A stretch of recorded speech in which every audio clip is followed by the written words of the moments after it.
ನಮಸ್ತೆ ಫ್ರೆಂಡ್ಸ್, ಎಲ್ಲರೂ ಹೇಗಿದ್ದೀರಾ? ಚೆನ್ನಾಗಿದ್ದೀರಾ ಅಂತ ಅಂದ್ಕೊಂಡಿದ್ದೀನಿ. ನಾನು ಕೂಡ ಚೆನ್ನಾಗಿದ್ದೀನಿ ಫ್ರೆಂಡ್ಸ್. ಇವತ್ತು ಶುಕ್ರವಾರ ಬೆಳಗ್ಗೆನೇ ಎಲ್ಲ ಪೂಜೆ ಗೀಜೆ ಆಗಿತ್ತು. ನಂದು ಎಲ್ಲ ಕೆಲಸ ಮುಗಿಯೋ ಅಷ್ಟರಲ್ಲಿ 3 ಗಂಟೆ ಆಗೋಯ್ತು. ಇವಾಗ 3:20 ಆಗ್ತಿದೆ. ಇವಾಗ ನಾನು ಲಾಗ್ ಶುರು ಮಾಡ್ತಾಯಿದ್ದೀನಿ. ತರಕಾರಿ ಏನು ಇರಲಿಲ್ಲ ಮನೇಲಿ.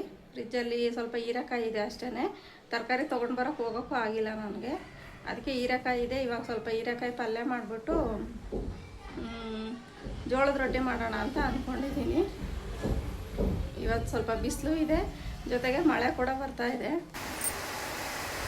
ನೋಡಿ ಫ್ರೆಂಡ್ಸ್, ಹೆಂಗಿದೆ ಮಳೆ ಅಂದರೆ ಸ್ವಲ್ಪ ಬಿಸಿಲು ಇದೆ, ಜೊತೆಗೆ ಮಳೆ ಕೂಡ ಬರ್ತಾ ಇದೆ. ಸಿಕ್ಕಾಪಟ್ಟೆ ಜೋರಾಗಿ ಬರ್ತಾ ಇತ್ತು ಮಳೆನೂ. 2 ದಿನದಿಂದ ಮಳೆ ಹಿಡ್ಕೊಂಡಿದೆ. ಅವಾಗ ಬರೋದು ಹೋಗೋದು ನೋಡ್ತಾ ಇರ್ಬೋದು. ಮೋಡ ಹೆಂಗಾಗಿದೆ. ಸ್ವಲ್ಪ ಹೊತ್ತು ಬಿಸಿಲು ಬರುತ್ತೆ, ಸ್ವಲ್ಪ ಹೊತ್ತು ಮಳೆ ಬರ್ತಿದೆ. ಇದು ಚಳಿಗಾಲನ ಮಳೆಗಾಲ ಅನ್ಸೋದಕ್ಕೆ ಶುರುವಾಯಿತು. ತುಂಬ ಜೋರಾಗಿ ಬರ್ತಾಯಿತ್ತು. ಸ್ವಲ್ಪ ಹೊತ್ತು ಬಿಸಿಲು, ಸ್ವಲ್ಪ ಹೊತ್ತು ಮಳೆ ಬರೋ ಥರ ಆಗಿದೆ. ಸೊ ಇವಾಗ ಹೀರೆಕಾಯಿ ಪಲ್ಯ ಮಾಡೋಣ ಅಂತಂದೇಳ್ಬಿಟ್ಟು ರೆಡಿ ಮಾಡ್ಕೊಂಡಿದ್ದೀನಿ. ನಾನು ಯಾವ ಥರ ಮಾಡ್ತೀನಿ ಹೀರೆಕಾಯಿ ಪಲ್ಯನ ಅಂತಂದೇಳ್ಬಿಟ್ಟು ತೋರಿಸ್ಕೊಡ್ತೀನಿ ಫ್ರೆಂಡ್ಸ್. ಅಂದರೆ ಹೀರೆಕಾಯಿ ಎಣ್ಗಾಯಿ ಮಾಡ್ತಾಯಿದ್ದೀನಿ ನಾನು. ಹೀರೆಕಾಯಿ ಎಣ್ಗಾಯಿನ ನಾನು ಯಾವ ಥರ ಮಾಡ್ತೀನಿ ಅಂತ ತೋರಿಸ್ಕೊಡ್ತೀನಿ. ಅದ್ರ ಜೊತೆಗೆ ಸ್ವಲ್ಪ ಜೋಳದ ರೊಟ್ಟಿ ಮಾಡೋಣ ಅಂತ ಅಂದ್ಕೊಂಡಿದ್ದೀನಿ. ಎಲ್ಲದಕ್ಕೂ ಚೆನ್ನಾಗಿರುತ್ತೆ. ಜೋಳದ ರೊಟ್ಟಿಗಾಗಿರ್ಬೋದು, ರಾಗಿ ರೊಟ್ಟಿಗಾಗಿರ್ಬೋದು, ಚಪಾತಿಗಾಗಿರ್ಬೋದು, ಎಲ್ಲದಕ್ಕೂ ಅನ್ನಕ್ಕೂ ಅಷ್ಟೇ ಚೆನ್ನಾಗಿರುತ್ತೆ ಇದು ಪಲ್ಯ ತಿನ್ನೋದಕ್ಕೆ. ಅದಕ್ಕೋಸ್ಕರ ಇವಾಗ ಹೀರೆಕಾಯಿ ಪಲ್ಯ ಮಾಡಿಬಿಟ್ಟು ರೊಟ್ಟಿ ಮಾಡ್ತಾಯಿದ್ದೀನಿ ಫ್ರೆಂಡ್ಸ್, ನಾನು ಜೋಳದ ರೊಟ್ಟಿನ. ಅದಕ್ಕಿಂತ ಮುಂಚೆ ಯಾರೆಲ್ಲ ನನ್ನ ಚಾನಲ್ನ ಹೊಸ್ದಾಗಿ ನೋಡ್ತಾ ಇದ್ದೀರಾ ಅವರೆಲ್ಲರೂ ಈ ವಿಡಿಯೋ ಇಷ್ಟ ಆದರೆ ದಯವಿಟ್ಟು ಲೈಕ್ ಮಾಡಿ. ಹೊಸ್ದಾಗಿ ನೋಡ್ತಾ ಇರೋರು ಸಬ್ಸ್ಕ್ರೈಬ್ ಮಾಡ್ಕೊಂಡು ನೋಡಿ. ನಿಮ್ಗೆ ಏನು ಅನಿಸುತ್ತೆ ಅಂತ ಕಮೆಂಟ್ ಮಾಡಿ, ಶೇರ್ ಮಾಡಿ ನನಗೆ. ಸೊ ಬನ್ನಿ ಇವಾಗ ಸ್ಟಾರ್ಟ್ ಮಾಡ್ತಾಯಿದ್ದೀನಿ.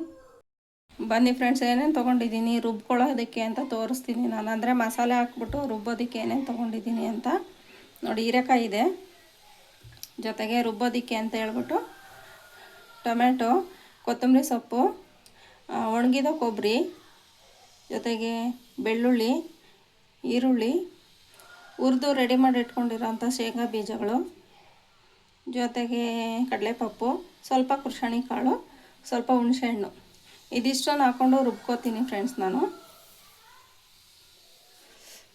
ಜೊತೆಗೆ ಅದ್ರ ಜೊತೆ ಹಾಕೋದಕ್ಕೆ ಧನಿಯಾ ಪುಡಿ, ಅರಿಶಿಣ ಪುಡಿ, ಖಾರದ ಪುಡಿ ತೊಗೊಂಡಿದ್ದೀನಿ. ಇದೆಲ್ಲನೂ ಹಾಕ್ಬಿಟ್ಟು ಇವಾಗ ರುಬ್ಕೋತೀನಿ ಫ್ರೆಂಡ್ಸ್ ನಾನು. ನೋಡಿ ಫ್ರೆಂಡ್ಸ್, ಇವಾಗ ಎಲ್ಲ ತೊಳೆದಿಟ್ಕೊಂಡಿದ್ನಲ್ವ ಕೊತ್ತಂಬರಿ ಸೊಪ್ಪು ಜೋಡಿಸಿಟ್ಕೊಂಡಿರೋದನ್ನೆಲ್ಲನೂ ಮಿಕ್ಸಿಗೆ ಹಾಕೋತಾ ಇದ್ದೀನಿ.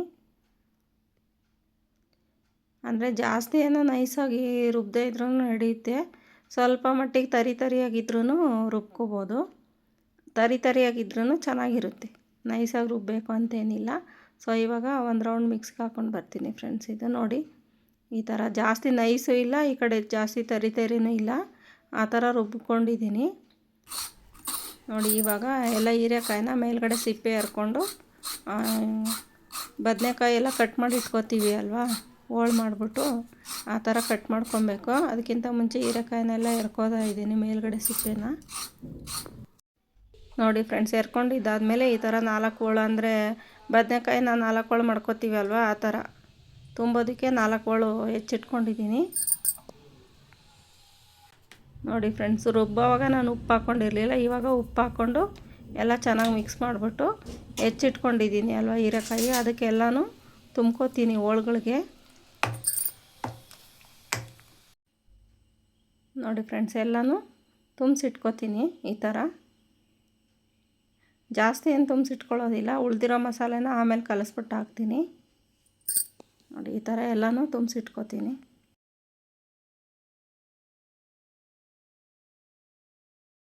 ನೋಡಿ ಫ್ರೆಂಡ್ಸ್, ಎಲ್ಲ ತುಂಬಿಸಿಟ್ಕೊಂಡಿದ್ದಾಯಿತು. ಆಮೇಲೆ ತುಂಬ ಬೇಗನೆ ಬೆಂದೋಗುತ್ತೆ. ಸರಿ, ತುಂಬಿಸಿದ್ದಾದಮೇಲೆ ಒಗ್ಗರಣೆ ಮಾಡ್ಕೋತೀನಿ ಫ್ರೆಂಡ್ಸ್. ಇವಾಗ ಎಣ್ಣೆ ಹಾಕ್ಕೊಂಬಿಟ್ಟು ಸ್ವಲ್ಪ ಒಗ್ಗರಣೆಗೆ ಸಾಸಿವೆ ಹಾಕ್ತಾಯಿದ್ದೀನಿ. ಅದ್ರ ಜೊತೆ ಸ್ವಲ್ಪ ಈರುಳ್ಳಿ ಹಾಕ್ತಾಯಿದ್ದೀನಿ. ಈರುಳ್ಳಿನ ಚೆನ್ನಾಗಿ ಫ್ರೈ ಮಾಡ್ಕೊಂಡಿದ್ದಾದಮೇಲೆ ಹೀರೆಕಾಯಿ ಹಾಕ್ಕೋತೀನಿ ಫ್ರೆಂಡ್ಸ್. ಈರುಳ್ಳಿ ಎಲ್ಲ ಚೆನ್ನಾಗಿ ಫ್ರೈ ಆಗ್ತಿದೆ. ಈರುಳ್ಳಿ ಎಲ್ಲ ಚೆನ್ನಾಗಿ ಫ್ರೈ ಆಯಿತು. ಫ್ರೈ ಆದಮೇಲೆ ತುಂಬಿಸಿಟ್ಕೊಂಡಿರೋಂಥ ಹೀರೆಕಾಯಿನ ಹಾಕ್ಕೋತಾ ಇದ್ದೀನಿ. ಅದನ್ನು ಚೆನ್ನಾಗಿ ಫ್ರೈ ಮಾಡ್ಕೊತೀನಿ ಹೀರೆಕಾಯಿನೂ ಎಣ್ಣೆಯಲ್ಲಿ. ಇದೇ ಥರ ಸೇಮು ನಾವು ಬದನೆಕಾಯಿ ಮಾಡ್ತೀವಲ್ವ ಫ್ರೆಂಡ್ಸ್, ಅದೇ ಥರನೇ ಆಗುತ್ತೆ ಇದೂ. ಬದನೆಕಾಯಿ ಬದಲು ನಾವು ಹೀರೆಕಾಯಿ ಹಾಕ್ಕೋತೀವಿ ಅಷ್ಟೇ. ತುಂಬ ಚೆನ್ನಾಗಿರುತ್ತೆ ಚಪಾತಿಗೆ, ಅನ್ನಕ್ಕೆ, ಮುದ್ದೆಗೆ ಎಲ್ಲದಕ್ಕೂ ಅಷ್ಟೇ ಕಾಂಬಿನೇಷನ್ ತುಂಬ ಚೆನ್ನಾಗಿರುತ್ತೆ. ಚೆನ್ನಾಗಿ ಫ್ರೈ ಆಯಿತು ಫ್ರೆಂಡ್ಸ್. ಇದು ಒಂದು 10 ನಿಮಿಷ ಫ್ರೈ ಆದಮೇಲೆ ರುಬ್ಬಿಟ್ಕೊಂಡಿದ್ನಲ್ಲ ಅದು ಮಸಾಲೆ ಸೇರಿಸ್ಕೊತಾ ಇದ್ದೀನಿ. ಜೊತೆಗೆ ಅದು ರುಬ್ಬಿಟ್ಕೊಂಡಿರೋಂಥ ಮಸಾಲೆಗೆ ಸ್ವಲ್ಪ ಮಾತ್ರ ನೀರು ಸೇರಿಸ್ಕೊತಾ ಇದ್ದೀನಿ. ಯಾಕೆಂದರೆ ಜಾಸ್ತಿ ತೆಳ್ಳಗೆ ಮಾಡ್ಕೋಬಾರ್ದು, ಇದು ಸ್ವಲ್ಪ ಗಟ್ಟಿಗೆ ಮಾಡ್ಕೊತಿದ್ದೀವಿ. ಚಪಾತಿಗೆ ರೊಟ್ಟಿಗೆ ಬೇಕಾಗಿರೋದ್ರಿಂದ ಸ್ವಲ್ಪ ಗಟ್ಟಿಗೆ ಮಾಡಿಕೊಂಡು ಅದಕ್ಕೆ ಎಷ್ಟು ಸಾಕಾಗುತ್ತೆ ಉಪ್ಪನ್ನ ಅಷ್ಟು ಹಾಕ್ಬಿಟ್ಟು ಚೆನ್ನಾಗಿ ಬೇಯೋದಕ್ಕೆ ಬಿಡ್ತೀನಿ ಫ್ರೆಂಡ್ಸ್. ಇವಾಗ ನೋಡ್ತಾ ಇರ್ಬೋದು, ಒಂದು ಕುದಿ ಚೆನ್ನಾಗಿ ಬೆಂದ ಮೇಲೆ ಈ ಥರ ಬಂದಿದೆ ಫ್ರೆಂಡ್ಸ್ ಸಾಂಬಾರು. ತುಂಬ ಚೆನ್ನಾಗಿ ಬಂದಿದೆ. ಸೇಮ್ ನಾವೇನು ಬದನೆಕಾಯಿ ಎಣ್ಣೆ ಬದನೆಕಾಯಿ ಮಾಡ್ತೀವಿ ಅಲ್ವಾ, ಅದೇ ಥರನೇ ಬರುತ್ತೆ ಫ್ರೆಂಡ್ಸ್. ತುಂಬ ಚೆನ್ನಾಗಿರುತ್ತೆ ಟೇಸ್ಟೂ. ಇದರಲ್ಲಿ ಹೀರೆಕಾಯಿನಲ್ಲೂ ಚೆನ್ನಾಗಿ ಬರುತ್ತೆ, ಬದನೆಕಾಯಿನಲ್ಲೂ ಚೆನ್ನಾಗಿ ಬರುತ್ತೆ.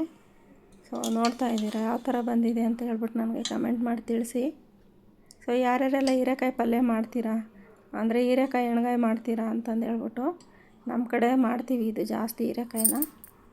ಸಾಂಬಾರೆಲ್ಲ ರೆಡಿ ಆಯಿತು ಫ್ರೆಂಡ್ಸ್. ಇವಾಗ ರೊಟ್ಟಿ ಮಾಡೋಣ ಅಂತ ಹೇಳ್ಬಿಟ್ಟು ರೊಟ್ಟಿಗೆ ಸರಿ ಮಾಡ್ಕೊಳ್ಳೋದಕ್ಕೆ ನೀರು ಕಾಯಕ್ಕೆ ಇಟ್ಟಿದ್ದೀನಿ.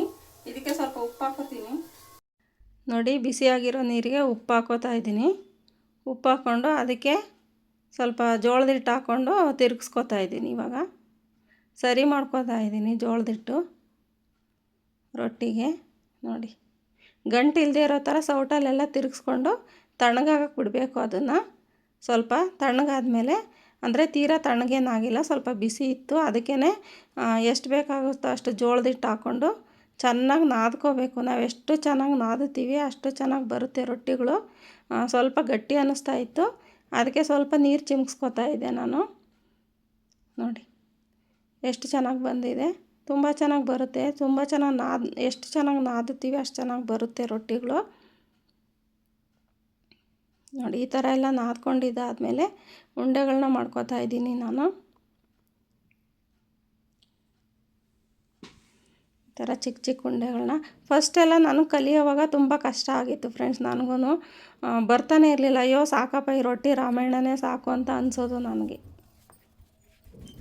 ನೋಡಿ ಇವಾಗ ಕೆಳಗಡೆ ಹಿಟ್ಟು ಹಾಕ್ಕೊಂಬಿಟ್ಟು ಕೈಯಲ್ಲಿ ಸ್ವಲ್ಪ ಹೊತ್ತು ತಟ್ಕೊಂಡು ಸ್ವಲ್ಪ ಅಗಲ ಆಗಿದ ತಕ್ಷಣವೇ ನಾನು ಲತಡಿಲಿ ಉದ್ಕೋತೀನಿ. ಫುಲ್ ಕೈಯಲ್ಲೇ ಬಡಿಯೋದಕ್ಕೆ ಬರೋದಿಲ್ಲ ನನಗೆ. ಸ್ವಲ್ಪ ದೊಡ್ಡದಾಗಿ ತಟ್ಕೊಂಡು ಆಮೇಲೆ ಲತಡಿಲಿ ಉದ್ಕೋತೀನಿ.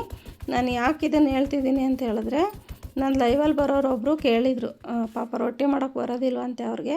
ಅದಕ್ಕೆ ಒಂದು ಸಲ ಇದು ತೋರಿಸಿ ನನಗೆ ಅಂತಂದು ಹೇಳ್ಬಿಟ್ಟು. ಉತ್ತರ ಕರ್ನಾಟಕ ಕಡೆ ಎಲ್ಲ ತುಂಬ ಚೆನ್ನಾಗಿ ಮಾಡ್ತಾರೆ ರೊಟ್ಟಿಗಳು, ಬಟ್ ನನಗೆ ಅಷ್ಟಾಗಿ ಏನು ಬರ್ತಿರ್ಲಿಲ್ಲ ಮುಂಚೆ. ಇವಾಗ ಸ್ವಲ್ಪ ಪರವಾಗಿಲ್ಲ ಮಾಡ್ತೀನಿ. ಸ್ಟಾರ್ಟಿಂಗಲ್ಲಿ ನನಗೂ ಹಂಗೆ ಅನ್ಸೋದು, ಅಪ್ಪ ಈ ರೊಟ್ಟಿ ಸಾವಾಸನೇ ಬೇಡ, ಕಿತ್ತೋಗುತ್ತೆ, ಹಂಗೇ ಮಾಡೋಕ್ಕಾಗೋದಿಲ್ಲ ಅಂದ್ಬಿಟ್ಟು ತುಂಬ ಕಷ್ಟಪಡ್ತಾಯಿದ್ದೆ ಅವಾಗೆಲ್ಲನೂ. ಇವಾಗ ಸ್ವಲ್ಪ ರೂಢಿಯಾಗಿದೆ. ಅದಕ್ಕೆ ಪಾಪ ಅವ್ರು ಕೇಳಿದಾಗ ನನಗೂ ಹಂಗೆ ಅನ್ನಿಸ್ತು. ತುಂಬ ವೀಡಿಯೋಸ್ ಎಲ್ಲ ಇದೆ ನೋಡಿ ಅಂತ ಹೇಳಿದೆ, ಬಟ್ ಅವ್ರು ಇಲ್ಲ ಒಂದು ಸಲ ತೋರಿಸಿ ನನಗೆ, ನೀವು ಯಾವ ಥರ ಮಾಡ್ತೀರಾ ಅಂತ ಹೇಳಿದರು. ಅದಕ್ಕೋಸ್ಕರ ವೀಡಿಯೋ ಮಾಡ್ತಿದ್ದೀನಿ. ಆಮೇಲೆ ಯಾರಾದರೂ ಉತ್ತರ ಕರ್ನಾಟಕ ಕಡೆಯವ್ರು ನೋಡಿದ್ರೆ ಬೇಜಾರು ಮಾಡ್ಕೊಬೇಡಿ. ನಿಮ್ಮಷ್ಟು ಚೆನ್ನಾಗಿ ನನಗೆ ಬರೋದಿಲ್ಲ, ಬಟ್ ನನಗೆ ಯಾವ ಥರ ಬರುತ್ತೆ ಆ ಥರ ನಾನು ತೋರಿಸ್ತಾ ಇದ್ದೀನಿ. ನೋಡಿ ಕೈಯಲ್ಲೇ ಸ್ವಲ್ಪ ಹೊತ್ತು ತಟ್ಕೊಂಡು ಅದು ದೊಡ್ಡದಾದ್ಮೇಲೆ ಲತಡಿನಲ್ಲಿ ಉದ್ಕೋತಾ ಇದ್ದೀನಿ ಸೈಡಲ್ಲೆಲ್ಲನೂ. ಸೆಂಟ್ರಲ್ಲಿ ಉದ್ದಬಾರ್ದು, ಇದು ಸೈಡಲ್ಲಿ ಉದ್ದಬೇಕು. ಸೆಂಟ್ರಲ್ಲಿ ಉದ್ದಿದ್ರೆ ಸೆಂಟ್ರಲ್ಲಿ ಮಾತ್ರ ತೆಳ್ಳಗಾಗುತ್ತೆ, ಸೈಡಲ್ಲಿ ದಪ್ಪ ಆಗುತ್ತೆ. ನೋಡಿ ಇಲ್ಲಿ ಸೈಡಲ್ಲೆಲ್ಲ ಹರಿತಾ ಇದೆ ಅಲ್ವಾ, ಅದನ್ನು ಸರಿ ಮಾಡ್ಕೋತಾ ಉದ್ದಬೇಕು ನಾವು. ಎಷ್ಟು ಚೆನ್ನಾಗಿ ಉದ್ದುತ್ತೀವಿ ಅಷ್ಟು ಚೆನ್ನಾಗಿ ಬರುತ್ತೆ. ಎಷ್ಟು ದೊಡ್ಡದಾಗಿ ಬೇಕಿದ್ರೂ ಉದ್ಬೋದು. ನೋಡಿ ನಾನು ಇಷ್ಟು ದೊಡ್ಡದಾಗಿ ಉದ್ಕೊಂಡಿದ್ದೀನಿ. ಇವಾಗ ಇದನ್ನು ಹೆಂಚ್ಗೆ ಹಾಕ್ಬಿಟ್ಟು ಬೇಯಿಸ್ತೀನಿ. ಕಾದಿರೋ ಹಂಚ್ಗೆ ಹಾಕ್ಬಿಟ್ಟು ಒಂದು ಬಟ್ಟೆನಲ್ಲಿ ನೀರು ಹಚ್ಕೊಂಡು ಹಚ್ತಾ ಇದ್ದೀನಿ. ಇವಾಗ ಬರದೇ ಇರೋವ್ರಿಗೆ ಹಂಗೇ ಅನಿಸೋದು, ಯಪ್ಪ ಈ ರೊಟ್ಟಿ ಸಾವಾಸನೇ ಬೇಡ ಅಂತ ಅನಿಸುತ್ತೆ.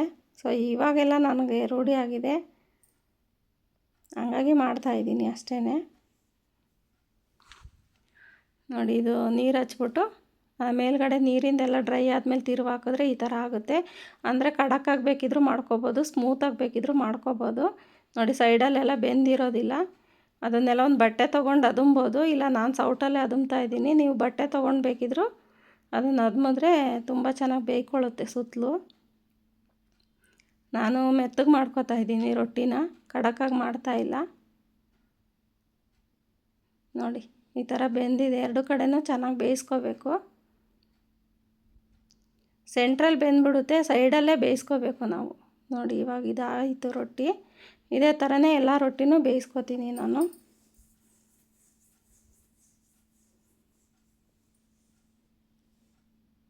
ನೋಡಿ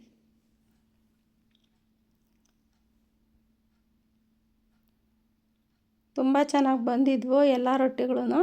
ಹಾಗೆ ನಾನು ತಟ್ಕೋತಾನೆ ಬೇಯಿಸ್ಕೊತಾ ಇದ್ದೆ. ಒಂದೊಂದು ಸಲ ಎಲ್ಲನೂ ಉದ್ದಾಕೊಂಡು ಆಮೇಲೆ ಬೇಯಿಸ್ತೀನಿ.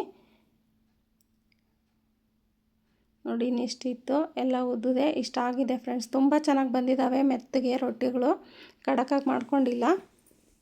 ನೋಡಿ ಎಷ್ಟು ಸ್ಮೂತ್ ಇದ್ದಾವೆ ರೊಟ್ಟಿಗಳು ಅಂತ, ತುಂಬ ಸ್ಮೂತಾಗಿ ಬಂದಿದ್ದಾವೆ. ಸೊ ರೆಡಿ ಆಯಿತು ರೊಟ್ಟಿ, ಜೊತೆಗೆ ಹೀರೆಕಾಯಿ ಪಲ್ಯ ರೆಡಿ ಆಯಿತು ಫ್ರೆಂಡ್ಸ್. ನೋಡಿ ಈ ಥರ ಬಂದಿದೆ, ತುಂಬ ಚೆನ್ನಾಗಿ ಬಂದಿತ್ತು. So thank you friends. ಯಾರೆಲ್ಲ ಈ ವಿಡಿಯೋ ನೋಡ್ತಿದ್ದೀರಾ ಒಂದು ಲೈಕ್ ಮಾಡಿ. ಹೊಸ್ದಾಗಿ ಯಾರಾದರೂ ನೋಡ್ತಾ ಇದ್ದರೆ ದಯವಿಟ್ಟು ಸಬ್ಸ್ಕ್ರೈಬ್ ಮಾಡ್ಕೊಂಡು ನೋಡಿ. ನಿಮ್ಗೇನು ಅನಿಸುತ್ತೆ ಅಂತ ಲಾಸ್ಟಲ್ಲಿ ಕಮೆಂಟ್ ಮಾಡಿ ತಿಳಿಸಿ. ಜೊತೆಗೆ ಲೈಕ್ ಮಾಡಿಲ್ಲ ಅಂದರೆ ಲೈಕ್ ಮಾಡಿ. ಐಪ್ ಪಾಯಿಂಟ್ ಅಂತ ಬರುತ್ತೆ, ಅದನ್ನು ಕೊಡೋದನ್ನು ಮರಿಬೇಡಿ. ಇವಾಗ ರೆಡಿ ಆಯಿತು, ಊಟಕ್ಕೆ ಕೊಡ್ತಾಯಿದ್ದೀನಿ ಫ್ರೆಂಡ್ಸ್ ನಮ್ಮ ಮನೇಲಿ ಎಲ್ರಿಗೂ. Thank you friends.